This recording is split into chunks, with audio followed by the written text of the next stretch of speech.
Thank you so much, Laura. All right, so for those of you that don't know me, I'm Kate Williams. I'm a partner here at Maxwell Lock and Ritter. I think we have a lot of people familiar with the firm on this webinar, but if you're not, we're local to Central Texas, based in Austin, full suite CPA firm, and I lead our risk assurance and advisory practice. So things like IT compliance, SOC 1 and SOC 2, HIPAA high trust, anything in that regulatory compliance and IT world, that is what we do. So let's kick things off with some AI personas. So as I was chatting with people preparing for this presentation and just in my daily interactions with coworkers and friends and others, I've kind of bucketed people into different AI personas based on how they interact with AI, what they think about towards AI. So I thought it would be really interesting to kind of get a poll from you guys of what bucket everyone thinks they land in. So pay attention to this part because we'll start with our first polling question after of which one you think you are. So I'll start with our AI avoider. Everyone knows an AI avoider or two. Our persona here is a shy rabbit. Top traits: very resistant to change across the board, but especially when it involves a new technology. They believe that eliminating AI will eliminate risk. They're cautious of products adding AI functionality, so they have their software that they use. When AI functionality comes out, they're worried about it, they don't want to use it, and they tend to think that AI doesn't move the needle. So that's our AI avoider. Next, we have our AI alarmist. Persona is a panicked chicken here. They are constantly warning of impending AI disasters. They share alarmist posts on AI gone wrong. They believe company use of AI should be strictly banned. And they may believe AI will lead to catastrophic consequences or the end of days. Next, we have our thoughtful owl, our AI pragmatist. They seek to balance the risk and reward of AI use. They encourage thorough evaluation of AI systems. They take feedback from other personas, and they believe company use of AI should be controlled but encouraged. So that's our thoughtful owl. And finally, our AI enthusiast, which is an excitable puppy. They experiment with any AI tool and use case. They believe company use of AI should be encouraged at all levels. They see a delay in AI adoption as a threat to the company. They value AI adoption over security, and they may break company rules that ban AI. So that's our excitable puppy. So kicking things off with our first polling question. Just mark which one you think you are, if that's the AI avoider, the alarmist, the pragmatist, or the enthusiast. We're seeing a lot of pragmatists on the call, Kate. Oh, great, great. Are y'all telling the truth? That was clearly the winner.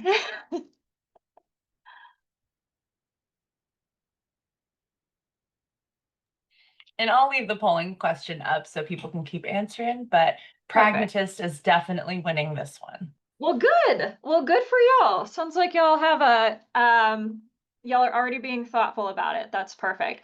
I would call myself an AI enthusiast that like clearly calms down because I'm in the security space. But anytime there's new AI, I do want to test it out. Obviously, keeping security in mind. But very nice that y'all are AI pragmatists already.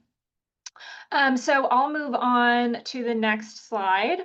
Originally, I put this slide at the very end just as a summary, but I found throughout the presentation that I'm citing various AI platforms, so I felt like it might make sense to go ahead and put them up here.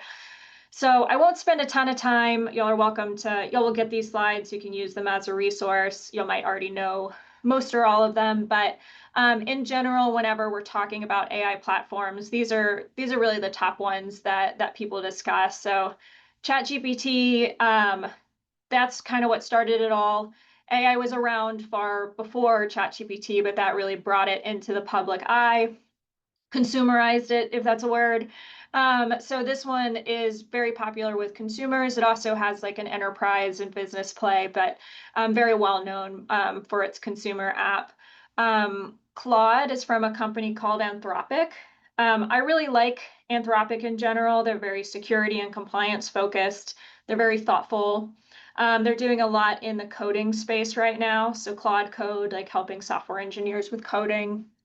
Gemini is Google's AI platform, relevant with use of other Google products. You'll see it a lot if as you're using Google, you'll see that the AI summaries, they're like clearly getting into the AI game there. Microsoft Copilot, a lot of people that interact with AI, I'd say this is kind of the experience they have from a business setting is with Microsoft Copilot. Works really well as it's integrated with other Microsoft products. Not necessarily a full game changer otherwise. And what I mean by that is if you've only used AI through the lens of Microsoft Copilot, you should probably play around with ChatGPT or Claude, asking it questions, not putting anything sensitive in there, but sometimes Microsoft Copilot is a little more contained in what it does. Grok is a fascinating one. This is from Elon Musk's AI company. I deem this one not safe for work. They have like enterprise play, but I personally would not touch this one. And then finally, we have DeepSeek, which is newer, very well known for being powerful and efficient and cost effective, but it's banned for government use in a lot of states and federally because it's a China-based company and there's just some concerns around data privacy. So very quick data dump there, mainly so you know what I'm talking about as I reference these from now on. So the meat of this presentation, I'm calling fear or fiction. So essentially, we hear a lot about AI risks. A lot of them are very valid, but some I think are overhyped. So one of my big goals here today with y'all is to share what is a real fear that you really need to focus on. It's very legitimate. And what is a little overhyped, like think about it, ponder it, stay up to date with it, but you don't need to fall for the articles out there that are saying XYZ is the worst thing ever about AI.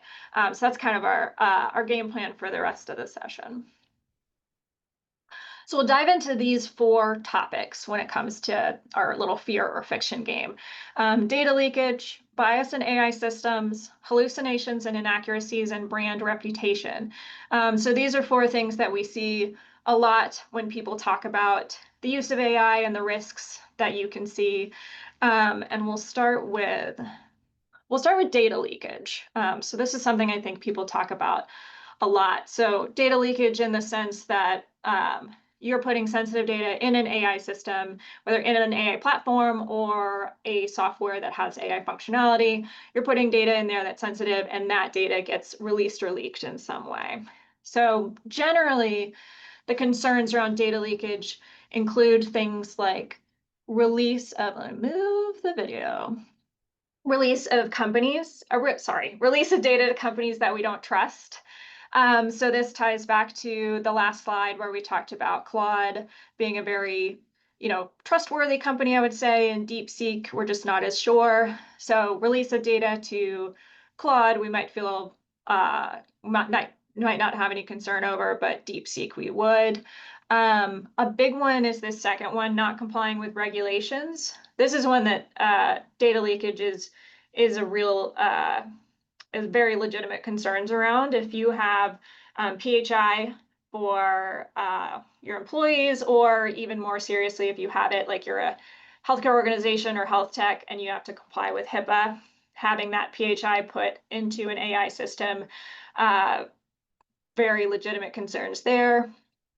Use of data to train AI models. So this is a very specific to AI concern for data leakage. So this means there are certain AI platforms where if you put data into it, if you are asking it questions and you're saying, here's this like expense report, help me figure out XYZ, that information that you're putting in can be used to train the model itself. We will do a little bit of a deep dive into like what AI models mean, just because I know we have some people in here. Most of the people here are not super technical. They're in, kind of finance or marketing roles and things like that. So I'll do a deep dive of that. But this is the most unique to AI concern, is this use of data to train AI models. And then the worst is this public release of data. That's the worst case scenario. You put data in an AI system and it's released publicly. So this one is very rare, but it happens. So I'm going to cue in my AI alarmist panicked chicken, because in July 2025, ChatGPT conversations were actually released publicly. They were available for searching on Google. So what happened with this one is that OpenAI, who has ChatGPT, they created this new functionality where you could share your conversation with others, like intended to be like, here's share it with my 2 friends or my family members, but there was a little checkbox there that said, make this chat discoverable. And that essentially made it searchable by search engines. And so there was a time frame where if someone knew how to search for it, they could find these conversations that were intended for a few people and were now accessible to anyone that knew how to find it on Google. So that's kind of your worst case scenario, panic inducing. This wouldn't have been relevant to your kind of enterprise users that like pay for an enterprise account for ChatGPT, but for the free versions, and probably Pro as well, because I think they train on, I'm not sure. Anyway, this is, eyebrow raising for sure. So we might say from this, okay, our panic chicken was right. We should be scared of this. We should ban AI for company use. But the problem with that is that banning all use of AI is dangerous. So our panic chicken doesn't have the right idea with banning it all, mainly because of our excitable puppies, our AI enthusiasts that we know will probably use AI anyway, even if it's banned. This is a pretty prevalent issue across organizations that either fully ban AI, or if they don't take a stance, if they don't have kind of public policies around it, to tell their employees how to treat AI systems, how to use them or not use them. This is called shadow AI. Shadow meaning you don't know about it. So your employees are using systems and you don't know about it. So best course of action is not actually to ban the use of AI. There are ways to use AI securely for a business setting. I think a lot of people jump to Microsoft Copilot as the option for that. I think that that's a great option, but I think it doesn't quite get you there if you really want to optimize the use of AI for your company. So Claude, as I mentioned, I think is a very thoughtful company. They keep security in mind. ChatGPT has options that have higher levels of security in their business and enterprise accounts. Obviously, Copilot, Gemini for business. And then there's a lot of software that has AI functionality added in, where if that software is already going through kind of compliance requirements and assessments, and they add on this AI capability, you should feel confident that that AI capability was, under the same scrutiny as their other assessments. You certainly want to kind of ask the question and get the debrief from that company. But in general, there are a lot of really secure ways to use AI without saying it's banned forever, you can't use it, which we see is clearly a dangerous call. Platforms you'll want to avoid. These are just my opinion, but I'd bet some change on it. Grok has enterprise options. I just don't think that they're a very thoughtful company, and they have a lot of functionality that is not safe for work in ways that I don't want to talk about on a webinar. So I certainly don't use it. I wouldn't really recommend anyone else using it. DeepSeek has a lot of pluses. I haven't actually used it, but people say it works really well, but security has been questioned for that one.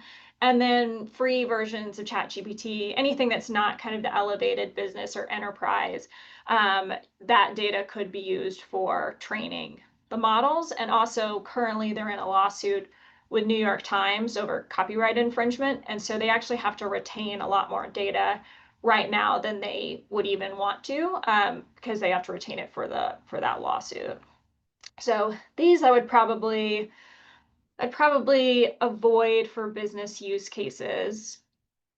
And in general, when you're thinking about rolling out AI platforms and how to think about them for your organization, I'd say your level of concern should really be consistent with the type of data that you're working with in the first place. So if you have a lot of very sensitive data, you have confidential data, you need to really understand where that data lives, who has access to that data, and have specific guardrails around the use of AI systems associated with that data.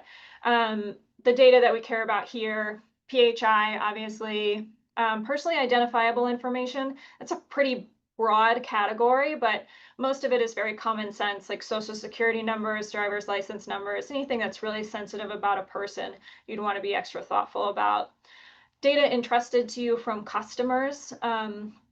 So a lot of the clients we work with, they have customer agreements that say, hey, we're entrusting you with this data, or we're trusting you with this IT process, so you need to have a SOC 2, you need to be HIPAA compliant, XYZ. So anytime data is entrusted to you from customers, that is really important to pay attention to. Credit card information, and finally, intellectual property, and any data that gives you a competitive advantage. You would want to make sure you have very specific guardrails in place for those. And we'll go to simple ways to evaluate the security of an AI platform or software. So I talked about kind of ChatGPT having these different levels, so the free version versus the enterprise version and how those differ. So some things you can check for to kind of understand, like, how do I actually know that? How do I go out and research that to know this company thinks about security and this company doesn't? This version is safe to use and this version isn't. These are some things you'll want to check for. Check for SOC 2 examinations being done, or ISO 27001 or 42001 certification. Those are instances where a third party comes in and evaluates the security of a platform and then gives a report or certification to showcase that. So that's a really important one to look for, because it's not the company saying, oh no, we're great with your data, trust us. That's someone else coming in and evaluating it. For healthcare use cases, check for HIPAA or HITRUST, and then check if the platforms use your data to train their models. One note here, this is common in a lot of software companies, but we see it in the AI platforms as well. Security can be an upcharge. So you might have to, like, the free version or the basic version doesn't include, the same level of security precautions as the level that you pay more for. So something to be aware of. And just to show how this looks in real life, so this is the website for OpenAI's ChatGPT options. So you can see their business and enterprise versions have these kind of security things captured. It talks about what certifications they have. Data is excluded from training by default. You can get MFA. So you'll find this information generally on the websites of the organizations. Similar story here. This is the Trust Center page for Anthropic, which is the company behind Claude. So you can see very specifically, if you have kind of a healthcare use case, you would need to use the Anthropic's API, because that's the only one that's in this HIPAA bucket, HIPAA compliant. But all of these would be generally safe and secure to use for work, because they have SOC 2 Type 2 and the ISO certifications. So this information is generally publicly available information that you can go and find out as you're evaluating AI platforms or software that is leveraging AI.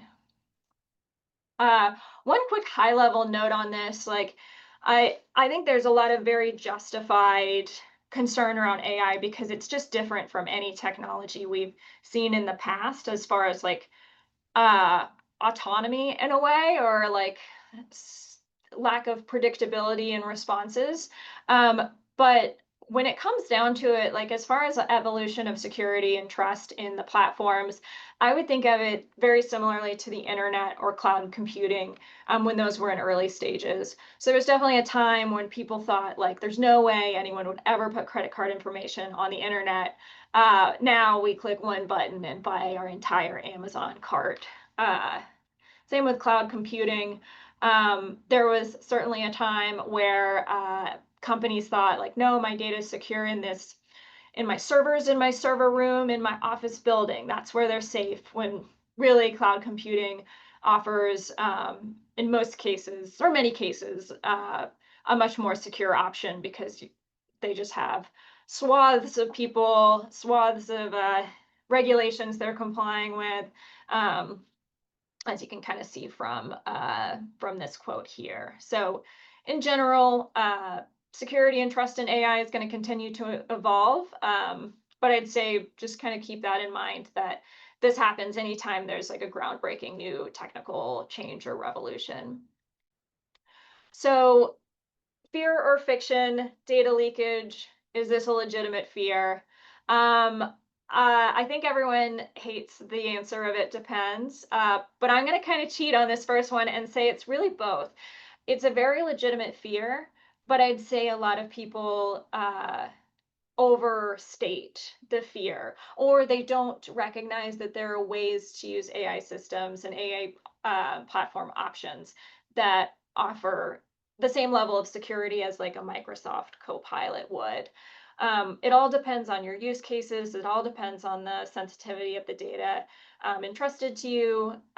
It varies, but in general, I think a lot of people are a little more concerned about data leakage than is relevant now. A lot of these concerns very, very relevant a year ago, and they're just kind of getting figured out over time. So we have our next poll now. So curious what everyone's company's stance is on AI use. If it's totally banned, if there's policies and people generally follow them, if there's policies but people don't necessarily follow them, or if it's a total free-for-all. So I'll So far, Kate, we're seeing we have policies that we follow as the number one leader. Maybe some of our ML&R folks are pushing that number up. yeah. But we also have the next highest with about 10 or so people, or even a little bit more, saying it's a free for all. Anything goes. We've got a few people saying they've got policies that aren't followed. One person saying it's completely banned at their orgs. We've got sort of a mix, but it seems like trending towards policies that we follow, and then free for all is the second. Okay, all right. Our free-for-allers, give me a ring after this. We can talk about it. But that's great. Really glad to hear that we have a lot of people where there's policies in place and generally well followed. That's awesome. It's really hard to roll out brand new policies and have people follow them. So that really shows kind of, you know, thoughtfulness and leadership of getting those policies out the door and people trained on them. All right, so I'll go on to our next topic. This is AI bias. So we're back to fear or fiction for AI bias in or bias in AI systems. So I'm going to start with a quick summary, like kind of AI back to basics, just to give some context of how models are trained and what a model is. And then we'll dive back into kind of what this means as far as bias in AI systems. So data.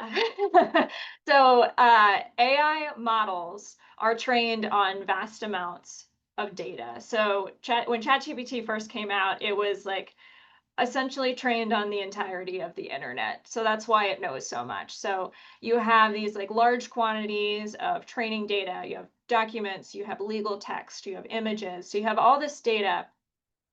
This data goes into an AI model. So an AI model is trained on data.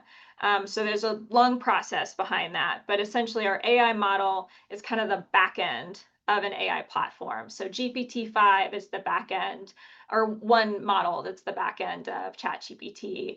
Opus 4 is a Claude model. So you have all this data. This data is used to train these models. And then these models essentially like power the responses of these AI platforms. So when you type into ChatGPT, the model underneath it is GPT-5, or it could be GPT-4o. Like there's different models that can be used that are good at different things.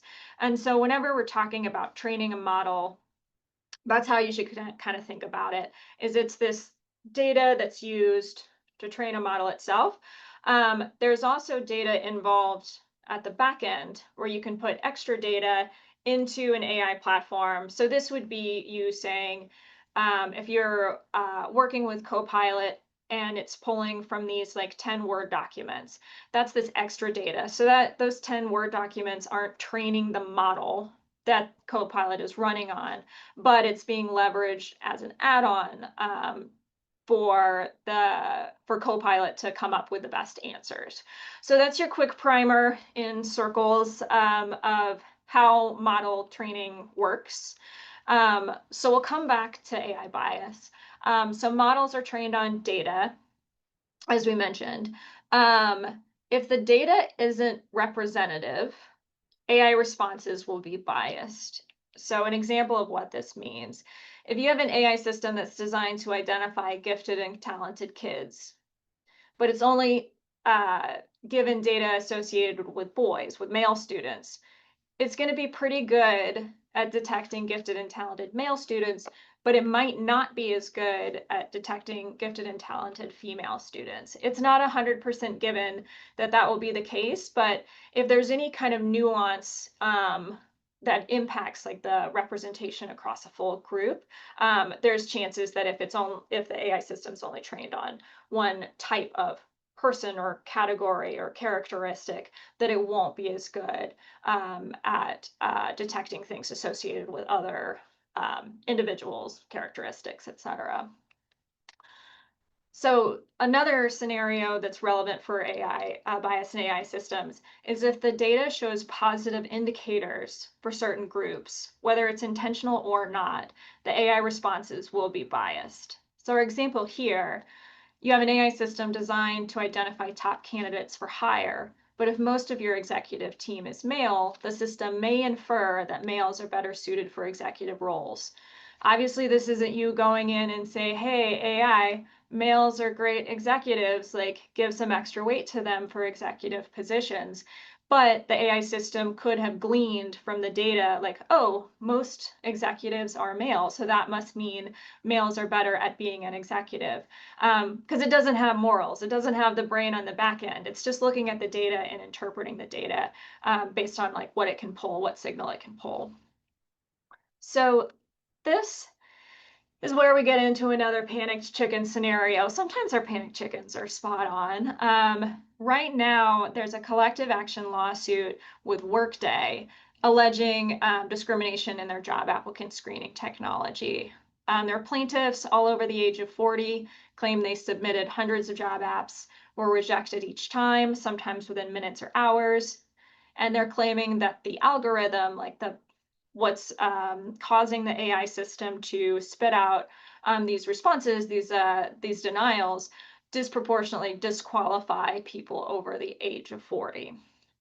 So what generally happens with cases like these, like this is not a case where it's saying Workday is intentionally discriminating. That's not what it's saying.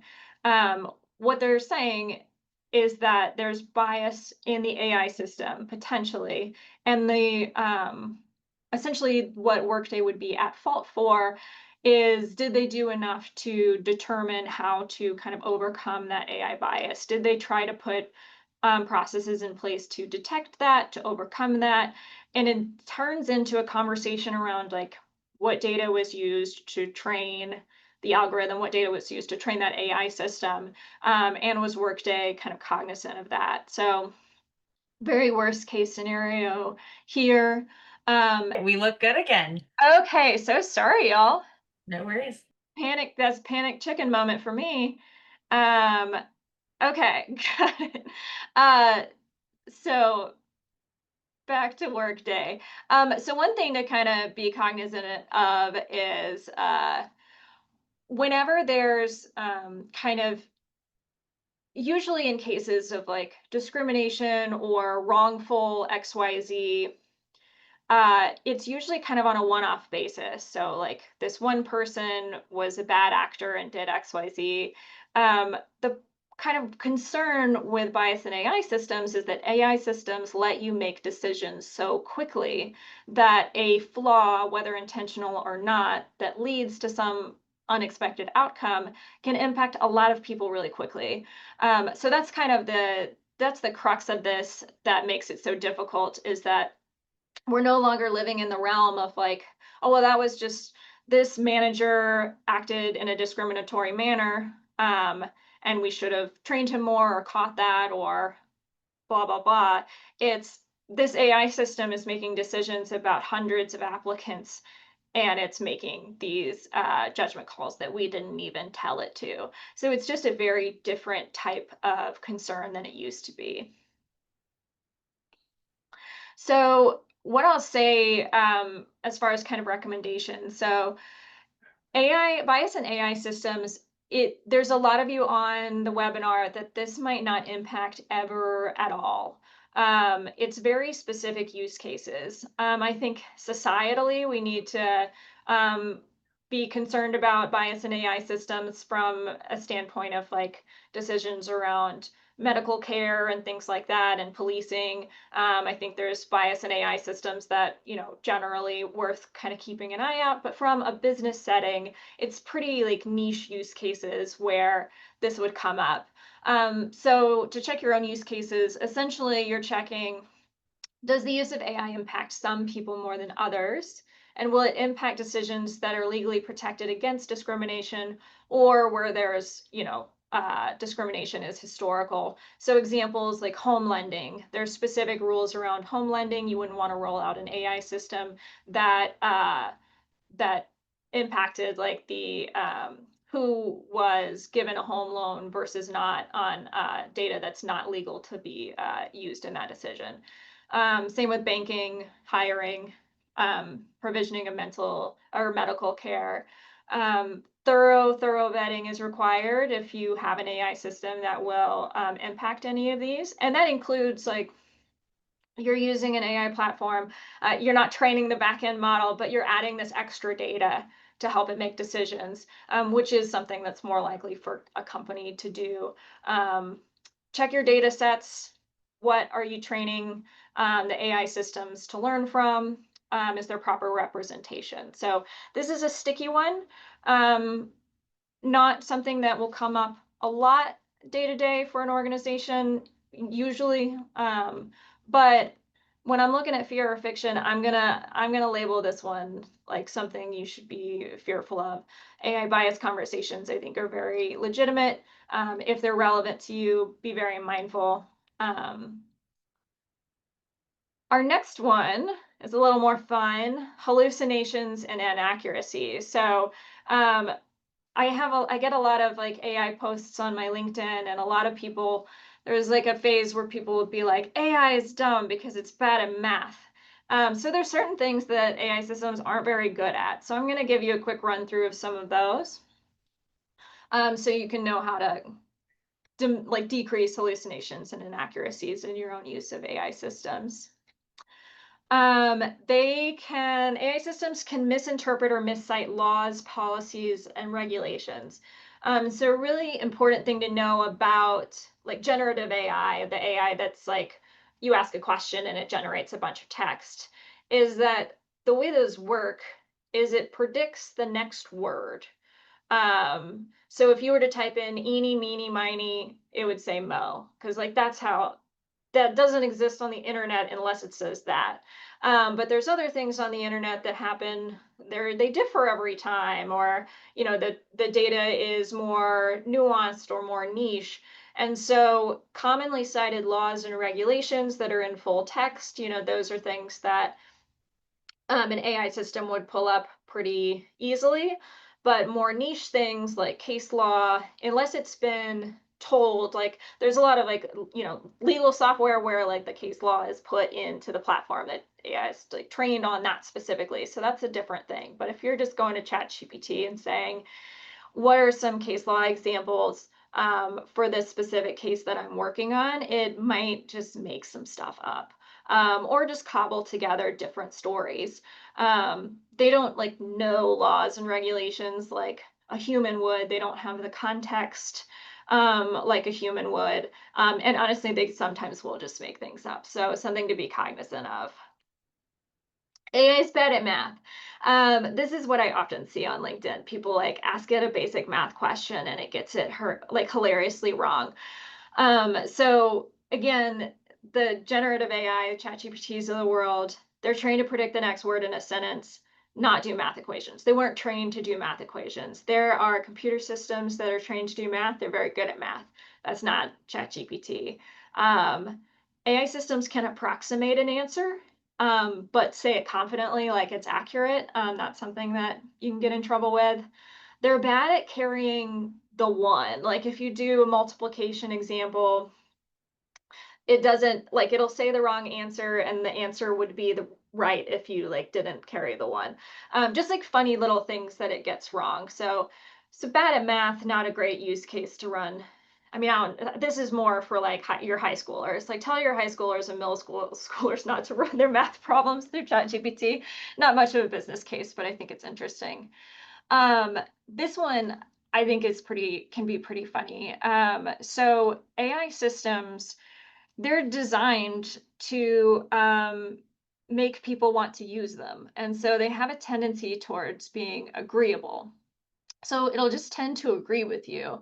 The extreme version, the term is sycophancy, which is a real word, but I had never used it until I heard it in AI contexts. But it's essentially when AI systems are very overly flattering and like, oh my gosh, that's the best idea I've ever heard. That's an example of sycophancy. So there's a few ways, and I have a little prompt engineering section soon, but there's a few ways you can kind of stop that, especially if you need a very serious decision to be made, like, oh, should we branch into this new product line? If you say, AI, I'm thinking about rolling out this new product line, it's going to say, that's the best idea I've ever heard. It's going to say, that's a great idea. I'm so glad you thought of that. So there's ways that you can kind of prompt engineer to say like, oh, actually, tell me how this could fail. Tell me some alternative viewpoints on this one, and you'll get better answers. But I have what I think is a pretty fun kind of example. So ChatGPT 4.0 is a previous model. 5 is the current model. 4.0 was notoriously sycophantic. Is that saying that right? So there's examples you can find on the internet of like AI sycophancy, and this I thought was just a fun one of, am I the smartest person you've ever interacted with? And it's essentially like, yes, you're very high on the list. You ask deep, complex questions. There's another funny example where someone like gives a business idea, or no, asks like, based on this conversation, what's my IQ? But it has like a ton of like misstated words and misspellings, and the response is essentially like, oh, genius level. So you'll want to be cognizant of this whenever you're trying to use it for kind of being thoughtful and making decisions. And also, I just think it's kind of funny. So how to decrease these? The first one, it sounds complicated. Retrieval augmented generation, or RAG. This is essentially giving the AI models more data. So when we see the circles of like the data to the model to the platform, and you're adding in extra data, if you add in data that's current, it's relevant, it's accurate, and so then the AI systems use that data on top of all the data that the models are based on, it will give you better answers. You can ask for sources for if it's like pulling up like a regulation or a legal text or something, you can ask for sources and it'll cite those, or it'll say, oh, I made a mistake. It will say, like, oh, I made that up. I made a mistake. Um, if it's like giving, a numerical response, you can ask for its confidence score. These won't be perfect. That won't be a perfect answer, but it's like the more you kind of pry, if like it gives you something you're like, I'm not so sure. The more you kind of pry, it'll either clarify or at some point it'll say like, oh, actually, that might be wrong. Keeping a human in the loop is just a good idea generally across the board, for most AI system uses, and especially if you're just rolling one out. And that concept is it's what it sounds like. It's like, okay, a human reviews the results from the AI system before any action is made. Adding guardrails. This is a little more like there's a lot on the topic of guardrails. It's a specific, in general, it's like a general term of like guardrails, but in AI speak, it has very specific meanings. So like if you're making an app on that'll be used for medical use, you could add guardrails, essentially say like if this person is describing something life-threatening, always tell them call 911, something like that. So it's just like um, added like rules essentially that the AI system will run through those rules before it responds. So those are guardrails. And then something that is helpful for, I think, probably everyone on the call is perfecting the art of prompt engineering. So prompt engineering is essentially how are you asking the AI systems for answers? Like how are your questions structured? Some tips on this one. So for accuracy, one thing you can do is have like a pretend you are statement. So pretend you are the chief marketing officer of a 500 person company, CPG company, and tell me XYZ. So you can tell, it'll like essentially put itself in that position of like, okay, I'm going to answer as though I'm this individual. It makes the answer more helpful. You can also tell it to think harder, which I think is interesting. This was a really common trick needed whenever GPT-5 first came out, because ChatGPT would run everything, would decide itself what model to use. So sometimes it would go to like a cheaper to run model that would have more superficial results. So if you said think harder, it would go to a model that thought deeper about it essentially and anthropomorphized terms, and come up with a better answer. For quality, you can say, here's a few examples that I like. Here's a few examples that are accurate. Can you give a few more? Just giving it some examples, giving it step by step. First do this, then do this, then do this.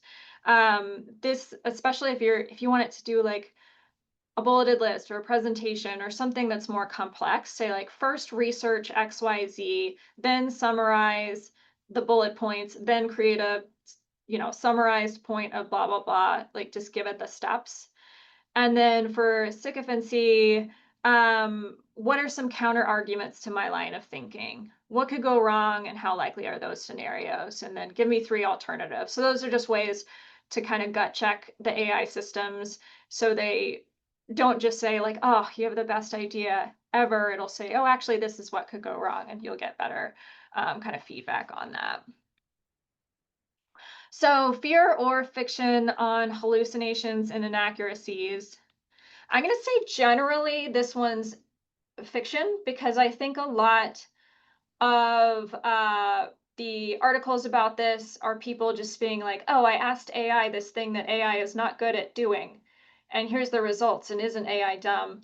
I think it's kind of overhyped. That said, there are certain use cases where it's very critical, like accuracy is incredibly critical. So like decisions around medical care. Should this person have this, pharmaceutical drug added to their list of drugs or not? Things where accuracy has to be 100% or, close to it. Not, a human also wouldn't make 100% accurate decision all the time. But those scenarios, like hallucinations and inaccuracies, are really critical. Like one example would be if you have like a health app that you're working on, if it's hallucinating, if it's making up information that's false, that could really harm people. So there's certain use cases where you just have to have a lot of checks and balances in place, a lot of human in the loop, a lot of very specific data used to train on. Similar in the legal sense, but other than those kind of use cases, I'd say it's a little overblown sometimes. So we are at poll number 3. What area of your company would you expect to benefit the most from AI? Of executive decision making, sales and marketing, customer support, accounting, finance, just general employee productivity.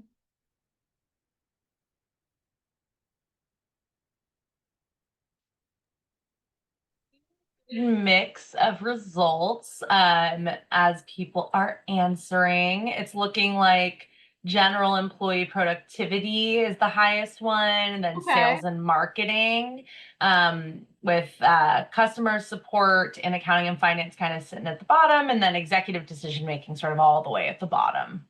Okay, great. Okay.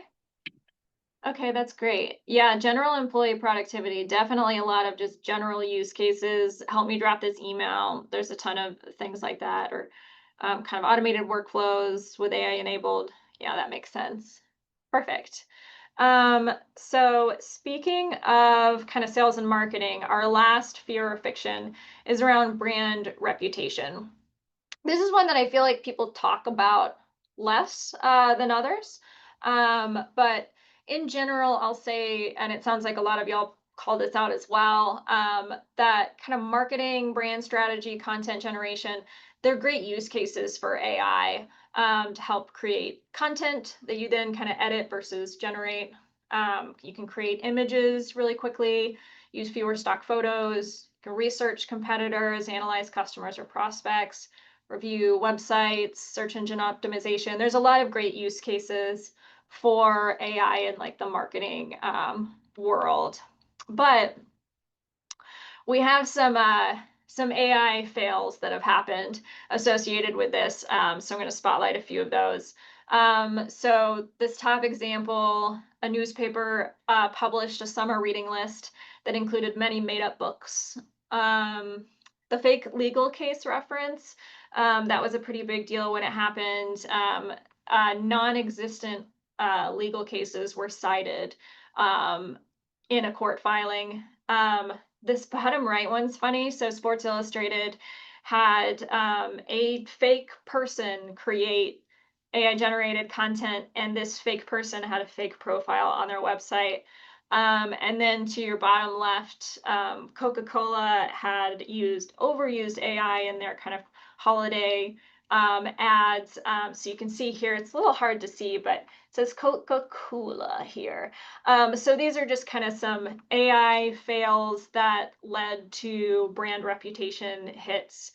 Sports Illustrated, there was backlash because people were saying like, you aren't even trying to pretend like you're hiring real people to write these things.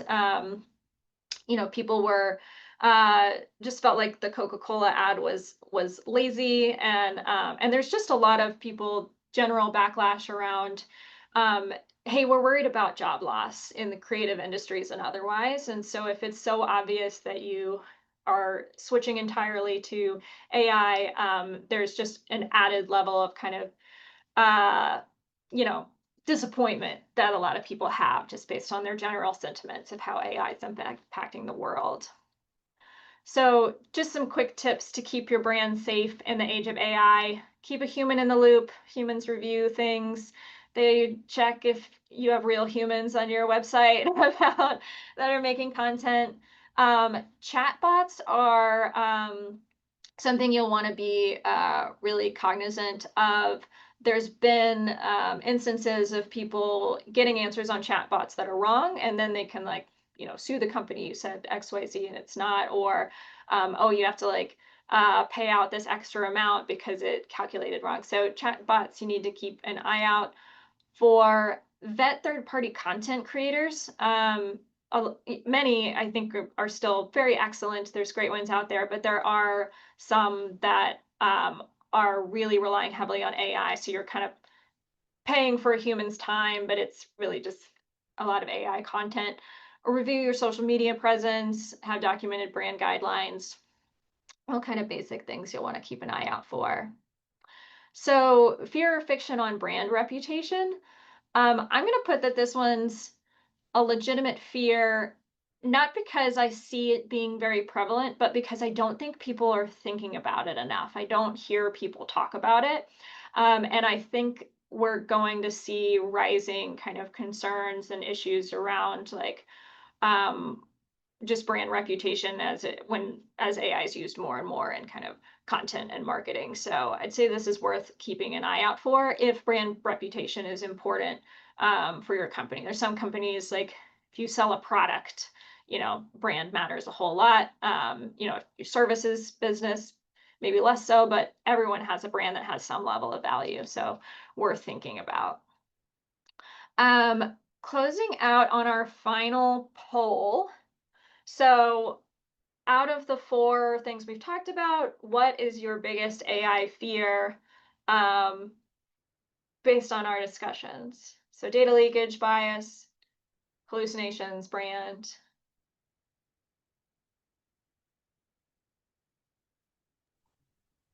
We're seeing a mix. Everyone's got a little bit of a different one, which maybe makes sense with their different industries or companies. But the big ones sticking out, we've got data leakage and hallucinations and inaccuracies sort of serving Okay, as the leading two fears. great.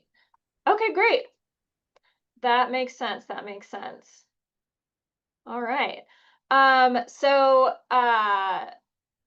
We'll give, so essentially have 5 minutes left. We've hit the point where we've hit our CPE mark. So the rest is just gravy. But if y'all have any questions, please feel free to put those in the chat. I'm happy to answer any of them. If I can't answer them now, I will follow back up with you. But feel free to chime in with questions as you'd like. And while that's happening, I'll also just flash up just quick shout out just the list of our services, talk 1 and 2, healthcare compliance, IT risk and compliance. We do a lot of things with a lot of tech companies, but also working with non-tech as well in kind of like anything involving IT or governance. So if y'all need any help with any of these things or have any questions, feel free to reach out. And I'll flash up just my contact information. Feel free to reach out to me. I also post things on LinkedIn pretty frequently, including content around trends in AI. So if you want to find me, I should be easy. I used to be hard to find as Kate Williams. Now I'm up there as Kate Williams I, and I can't imagine there's more than one of me. So I should be easy to find on there if you want to find me and connect or follow. I'll keep kind of posting relevant content. But I really appreciate everyone's time.